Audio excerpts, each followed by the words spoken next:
मंगलाचरण। नमो अरिहंताणं, नमो सिद्धाणं, नमो आयर्याणं, नमो वज्रायाणं, नमो लोय सविसाहुरम्।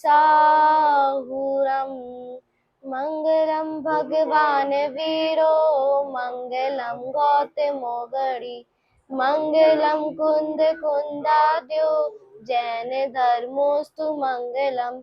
सर्व मंगल मांगल्यम, सर्व कल्याणकारिकम, प्रधानम सर्व धर्माणां, जैनम जयतु शासनम, जैनम जयतु शासनम। तीन भुवन में सार, वीतराग विज्ञानता, शिव स्वरूप शिवकार, नमः त्रियोग समारिके। इधर पर छैढाला जी ग्रंथ विराजमान है, जिसके रचयिता पंडित दौलत राम जी हैं। पंडित दौलत राम जी का जन्म विक्रम संवत 1855 में हुआ था और वे सासनी गांव के रहने वाले थे। उनके पिता का नाम टोडरमल जी था। वो वाले टोडरमल जी नहीं जो जिनने मोक्ष और प्रकाशक लिखा है, वो दूसरे वाले टोडरमल जी है। और इनका जन्म 1855 में हुआ था और वे सासनी गांव में रहने वाले थे। और इनका मुख्य ग्रंथ छैढाला जी है और इनने बहुत से भक्तियां, बहुत से ग्रंथ लिखे हैं, बहुत सारे, जिसमें से मुख्य छैढाला जी है। और इधर पर अपन मंगलाचरण, अभी अपन ने मंगलाचरण किया था तीन भुवन में सार, तो अपन फिर से करेंगे, फिर इसका अपन अर्थ जानेंगे। तीन भुवन में सार, वीतराग विज्ञानता, शिव स्वरूप शिवकार, नमः त्रियोग समारिके।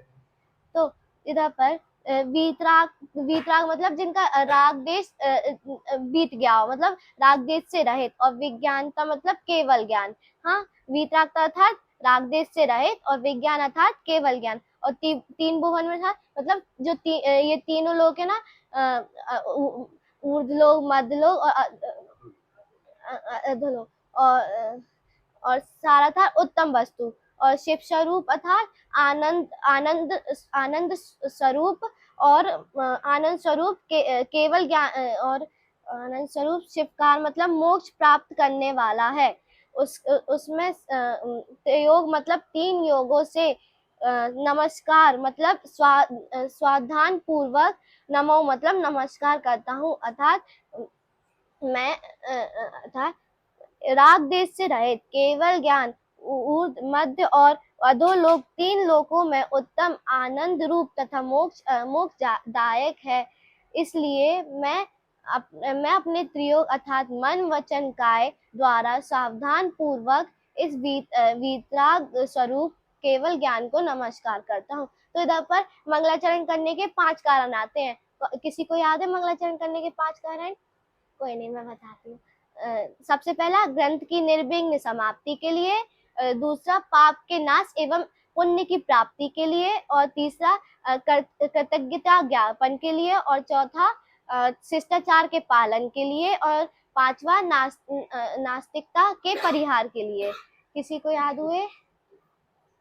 चलो फिर से दोहराते हैं अपन। पहला ग्रंथ की निर्विघ्न समाप्ति के लिए, बोलो।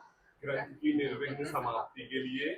दूसरा पाप के नाश एवं पुण्य की प्राप्ति के लिए। पाप के नाश एवं पुण्य की प्राप्ति के लिए। तीसरा कृतज्ञता ज्ञापन के लिए। कृतज्ञता ज्ञापन के लिए। चौथा शिष्टाचार के पालन के लिए। शिष्टाचार के पालन के लिए। पांचवा नास्तिकता के परिहार के लिए। नास्तिकता के परिहार के लिए।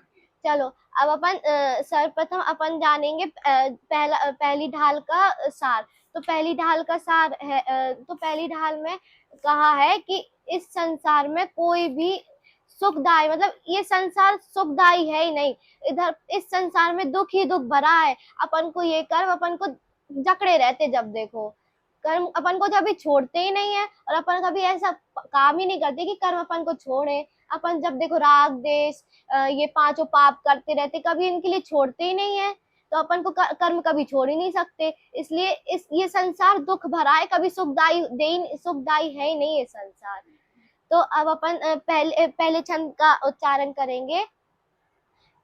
जित्र भुवन में जीव अनंत, सुख चाहे दुख ते भय बन, ताते दुख हारी सुख कार, सहे सीख गुरु करुणा धार। अब अपन इसका अर्थ जानेंगे कि त्रिभुवन में मतलब तीनों लोक में जो ये अर्थात जो अनंत मतलब अनंत, जीव मतलब प्राणी, अपन जीव है ना प्राणी, और सुख अर्थात सुख की चाहे मतलब इच्छा करते हैं, और दुख से डरते हैं।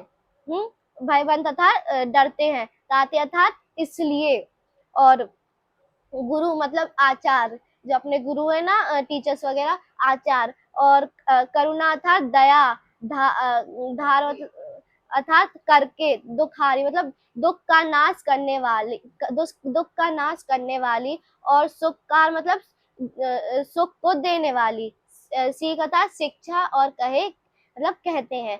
अब इसका अपन भावार्थ देखेंगे।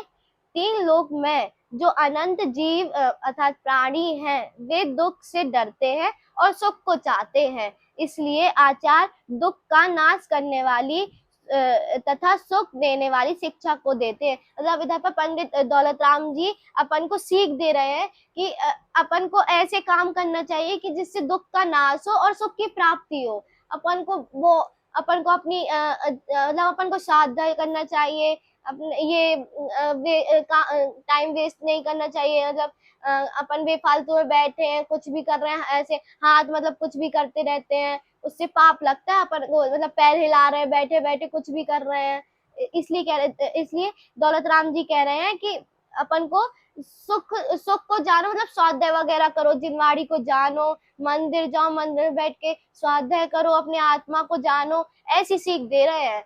अब अपन दूसरे छंद का उच्चारण करते हैं।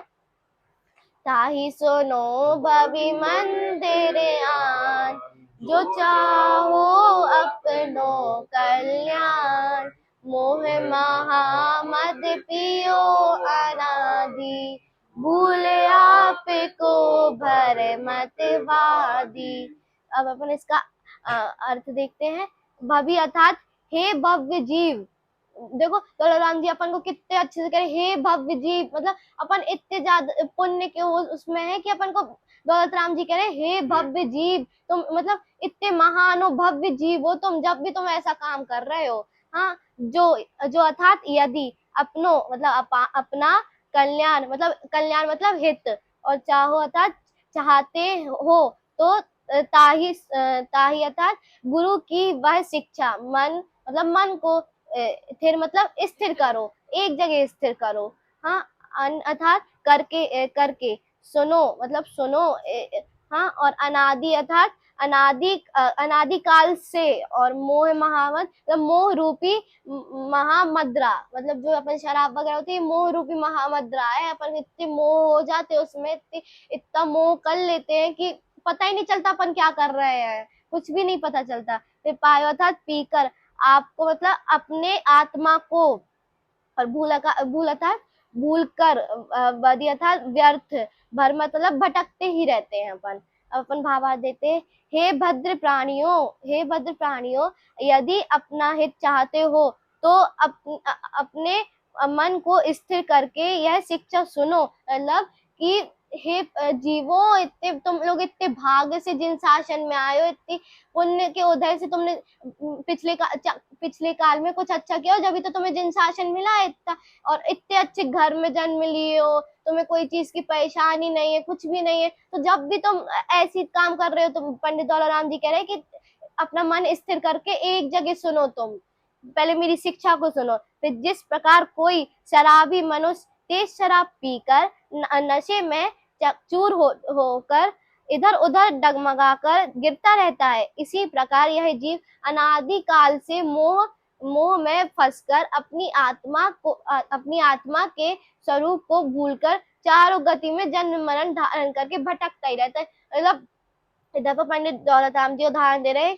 कि इधर पर एक आदमी है, वो इतनी ज्यादा शराब पी लेता है, इतना मोह कर लेता है शराब से, इतना ज्यादा कि उसे कुछ होश ही में नहीं रहता है कि वो कहाँ है, खंबे क्या डला हुआ है, चींटियां उसको कुत्ते चाट रहे, पता नहीं क्या क्या करता रहता है उसे, और अपनी माँ को बहन कहता है और बहन को माँ करता है, ऐसे काम करता है, इतना मोह हो जाता है उसे शराब से। इसलिए इसलिए दौलत राम जी कह रहे हैं कि इस मोह रूपी इस शराब को छोड़ो और इस जन्म मरण को नाश करो अपने। अब इस जन्म मरण को नाश करो जिससे कि कभी जन्म ही ना ले, अपन सुख बिल्कुल सुख आनंद में हो जाते हैं अगर जन्म नहीं लेते हैं।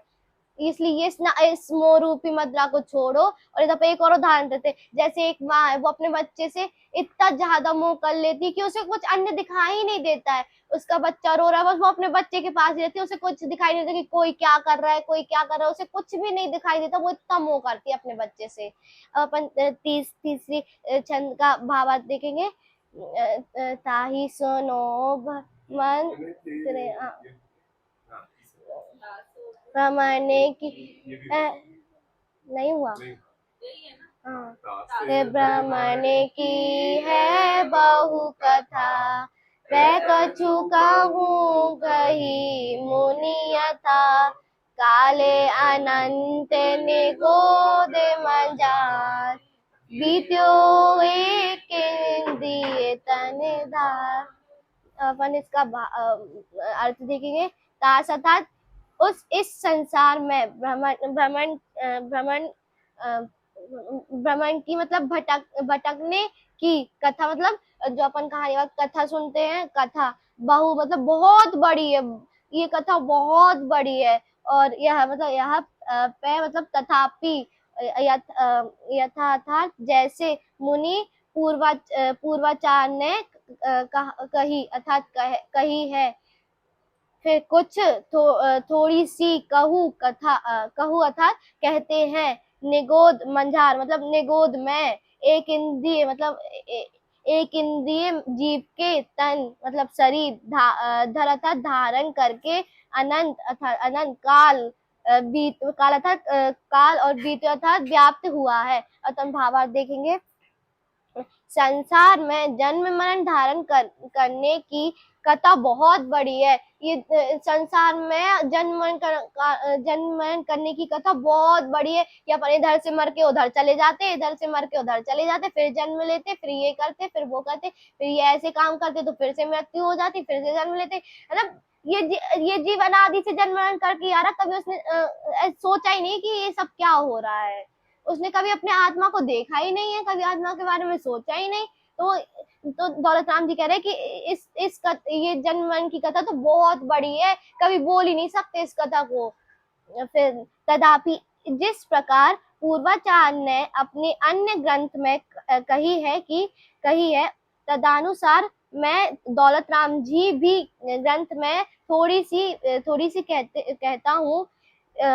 इस जीव ने नरक से भी निष्पृष्ट निगोद में एक इंद्रिय जीव के शरीर धारण किए अर्थात साधारण वनस्पतियों में उत्पन्न होकर वहां अनंत काल व्याप्त किए हैं। मतलब इस जो दौलत राम जी कह रहे हैं कि मैं भी इधर पर थोड़ी सी बात ले लेता हूँ कि ये जो जीव है मरकर इसने कितने चारों गतियों में भ्रमण करता है। जल ये देखो ये 5 वनस्पति में वो कर लेता है, ज्यादा पाप करता है तो जल का एक, अग्नि का एक, वायु का एक, वनस्पति का एक और पृथ्वी का एक।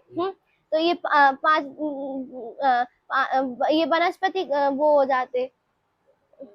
हाँ, तो दौलत राम जी कह रहे हैं कि ये जीव इतने अनादि से यही काम करते आ रहा है, कभी उसने सोचा ही नहीं, बिल्कुल भी नहीं सोचा उसने तो। और अब वो कह रहे हैं कि अपने मन को स्थिर करो और सुनो, अगर तुमने ये भी नहीं करा तो तुम बिल्कुल काम के ही नहीं हो इस संसार में, तो तुम बिल्कुल जन्म मरण का कभी नाश ही नहीं कर सकते हो। हाँ, और निगोद में इतने दुख होते, इतने ज्यादा दुख होते हैं अपन नर्क जाते हैं, नरक जाते हैं। नरक में इतने सारे नर्क होते हैं, अपने पहला नर्क ऐसे नर्क होते हैं। हाँ, उसमें इतने दुख होते हैं, इतने ज्यादा दुख होते हैं। उधर के जो नारकी जीव रहते हैं ना, जो मारते हैं अपन को, वो इतना ज्यादा अपन को गरम कढ़ाई में डाल देंगे, खम्भे से लटका देंगे। उधर की जो बैतरणी नदी होती है ना, वो इतनी खून से भरी होती है, इतनी गर्म होती है, इतना वो होता है उधर पर अपन। और अपन ना प्यास के चक्कर में, और अपन को इतनी भूख लगती है कि अपन तीनों लोग कभी अनाज खा ले तो अपन को भूख मिटेगी ही नहीं अपन की। ऐसे दुख होते हैं नरक में, और अपन हर बार नरक जाते हैं, ऐसा काम करते हैं तो हर बार नरक जाते हैं। अब अपन इसी मंगल भावना से मैं अपने वक्तव्य को विराम देती हूँ। ओम नमः सिद्धेभ्य, ओम नमः सिद्धेभ्य, ओम नमः